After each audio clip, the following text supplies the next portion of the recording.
Next up, we have 30th place, Andrew Holder. Going into day 2, he went with Chaos Tokoyami, and you know, it's not super surprising. He played 4th kind day 1. Had some rough matchups. You know, a lot of people were playing Eraserhead day 1, or at least, you know, I don't know what is a lot right now, but like 3. It certainly wasn't like a one-of specialty thing. Yeah, this is what I ran out for Nats. You know, I didn't play an in-person Nats, and I told myself I'm just gonna net deck whoever wins, and this deck was just absolutely a monster. So starting off with the actions, of course, you have 4 Summon Dark Shadow, 3 Giant Ice Wall. I'm super not a fan of this card, and yet it like has to be here. I'm like not a fan of this card because whenever I draw it, I don't seem to need it. And when I don't have it, I really need it. So I don't know what that says about me, but it's a high breaker. It's a bunch of stun. It's just a super solid card. Frigid Heatwave, another 3 of. It's our 5 diff. Like, we're so chunky on 5 diffs, but this gives us a ton of range. It fills up our discard pile. Staple card, 4 of Dark Shadow Ruin. It's the staple. It's another one of those high blocks that we talked about with infinite potential, right? With the Dobby deck, just being afraid of like high attacks. This is one of them. But then you have the zone mix with indiscriminate. This is an attack that just kills people. Here's our first really interesting piece, Ice Light Tackle. Ice Light Tackle is really fast if you combo it. Ice Light Tackle combos with quite a few things here, and after you block a high attack with it, it deals no damage. So this actually hates on a fair amount of throws in the format, I guess, or at least like 0 gravity lifts. And it basically blocks 2 zones, so this is really neat. I wonder if the keywords on it ever came into play. Kick, range, slam has a bunch of keywords, but I was expecting this to be Frozen Slash, like from the Dallas list, but I don't know. We could see a lot more of this card depending on the block response being something that's relevant. And then again, just being a low 5 for 5, you know, the combo for +2 speed makes this really potent. So tons of damage on the right zone. 2 Twisting Azure Inferno. We did not go up to 4 of this, mostly because it's super reliant on having an action in your hand. So it's the kind of thing that I thought we were going to be going to 4-ofs after the Crow and Frog ban with this, just to sort of more consistently have a Crow and Frog. But I never liked the way that Twisting Azure Inferno made me sequence my Summon Dark Shadows. It's kind of interesting. It's kind of, this is like a tough attack to actually figure out because it like super needs to be here. I think you absolutely should be running at least 2 Azure Inferno. But 4 Azure Inferno, I don't think that didn't end up being the game plan, I guess. So at least not when I tried it out. 4 Ice Storm makes a ton of sense to me. Absolutely love this one. Love Breaker. Just, you have what, 11 Breaker attacks in the deck? You know, just great kill card, great momentum use. Absolutely obnoxious as fuck when you put speed on this card. I mean, this card is maybe the actual best statted attack of all time. Like, one of the 2 major card types can't block it. It is a 4 low for 4 difficulty base. Deadlock, it gets speed, it gets bonus speed and it can't be reduced. And then you can pump its damage with a keyword. And then Breaker on top of it. It's not like low statted for the Breaker. It's phenomenal. Absolutely phenomenal. And then we have 2 Electric Jolt because what's our stats look like? Yeah, our high block's not like a ton. This is a smaller deck than a couple of the birds that have been running. You know, birds were up to like 62-ish. This is down to 58. So probably here because it's got a nice block zone mix. And then we have such great momentum uses now that guaranteeing it, I think, was the right call. I like this card a lot in general. And I liked putting, I think I had 1 and 1 for Tokoyami. I do think missing Freezer Burn, really interesting. That's just a me kind of card.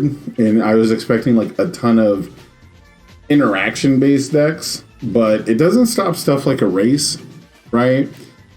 It doesn't stop actual character abilities. So being not like a self-pumping attack, maybe that was the reason why. Just not needing more low blocks might have been the reason why. So super interesting. I think in my version, this would have been a freezer burn. But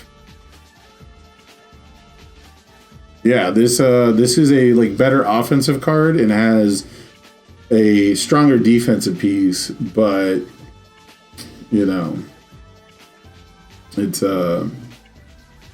very interesting. So I like this attack lineup a lot. It's mostly bird doing bird stuff, right? Like all of these are just gonna absolutely slam you. Even Electric Jolt.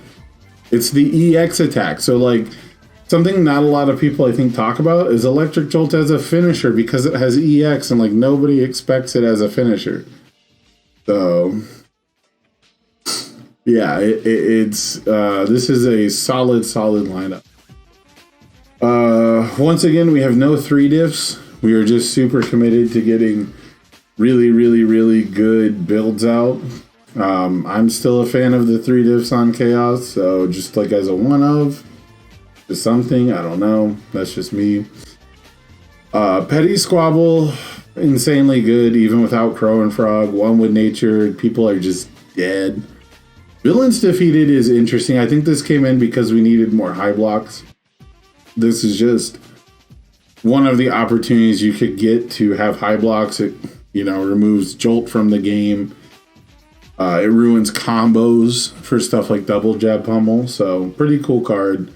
And then if anyone's playing discard, you have like a one of discard hate piece. So this is a super cute tech.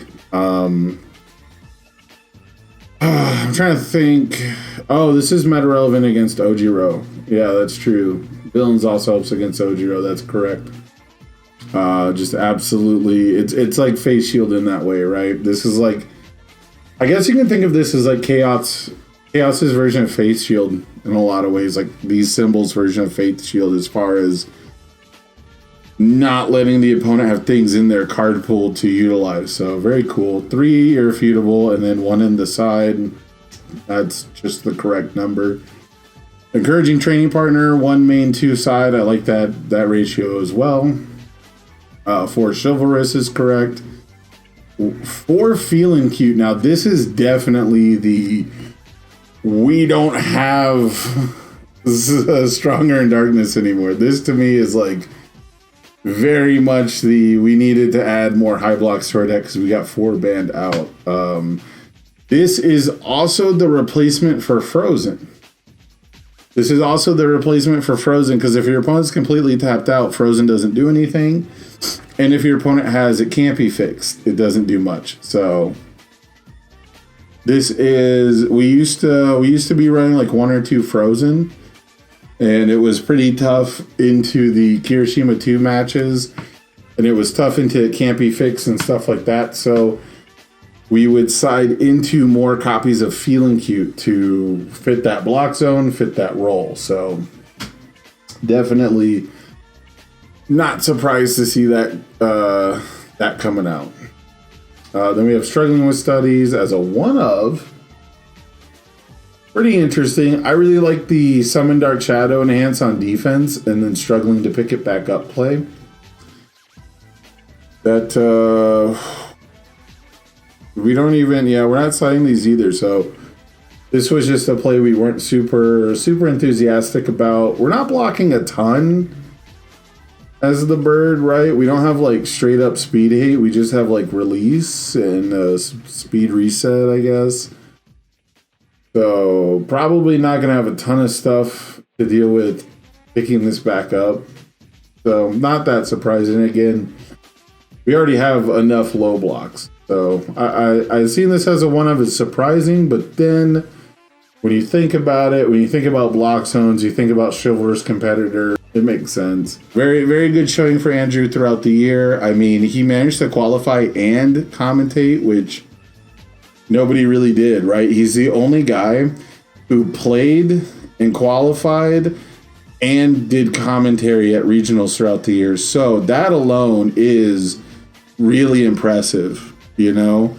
I talked a lot about not looking at just your HLC performance, looking at your whole year, right? It's just the HLC is a microcosm of your performance of this year. And I think as far as a yearly performance goes, Andrew Holder had absolutely one of the best, some of the most unique accolades. I mean, he had some of the best traction as far as content creation goes. So congratulations to Andrew Holder. Really expect to see him at top tables in the future. And yeah, this Tokoyami deck looks like a very good version going forward. Probably going to get even nuttier with set 4. So let me know what you guys think in the comments below. Would you play Ice Slide Tackle? Are you guys playing Villains Defeated? I'm turned on to Villains Defeated now. I'm with it. I'm for it. When someone in the chat told me it hates on Ojiro, boom, I'm maining this. So let me know what you guys think. Where is the bird at post ban list, post worlds, going into set 4?